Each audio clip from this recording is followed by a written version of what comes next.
Assalamu alaikum and welcome to Zuna Kiralu English House, and you are watching Muhammad Abdurrahman.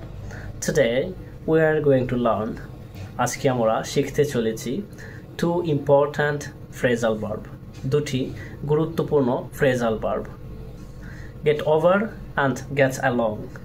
So today we are going to learn how to use get over and get along.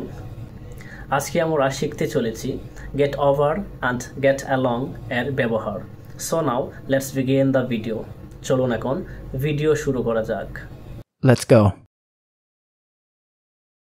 Number 1, get over. Get over এর অর্থ হচ্ছে কোনো কিছু থেকে বের হয়ে আসা বা সুস্থ হওয়া, অর্থাৎ আরোগ্য লাভ করা. For example, I'm really trying to get over the situation. আমি সত্যি এই পরিস্থিতি থেকে বের হয়ে যাওয়ার চেষ্টা করছি. She got over the flu last week.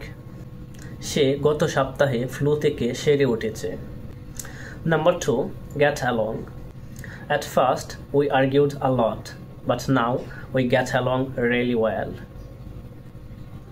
Get along এর অর্থ হচ্ছে কারো সাথে ভালো সম্পর্ক থাকা. For example, we get along like best friend. আমরা একদম সেরা বন্ধুর মতো মিলেমিশে থাকি. I get along with my colleagues. আমি আমার সহকর্মীর সাথে ভালো সম্পর্কে আছি. আমি আমার সহকর্মীর সাথে ভালো সম্পর্কে আছি. My brother gets along with my father. আমার ভাই আমার বাবার সাথে ভালো সম্পর্ক আছে.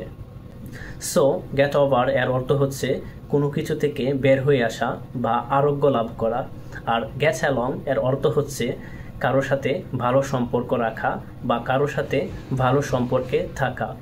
এই দুইটা ফ্রেজাল ভার্ব খুব ইম্পর্ট্যান্ট. সো ভিডিওটি যদি ভালো লাগে অবশ্যই লাইক, কমেন্টস অ্যান্ড শেয়ার করতে ভুলবেন না. আর এরকম ভিডিও পেতে চ্যানেলটি সাবস্ক্রাইব অথবা ফলো করে পাশে থাকুন. That's all. আসসালামু আলাইকুম.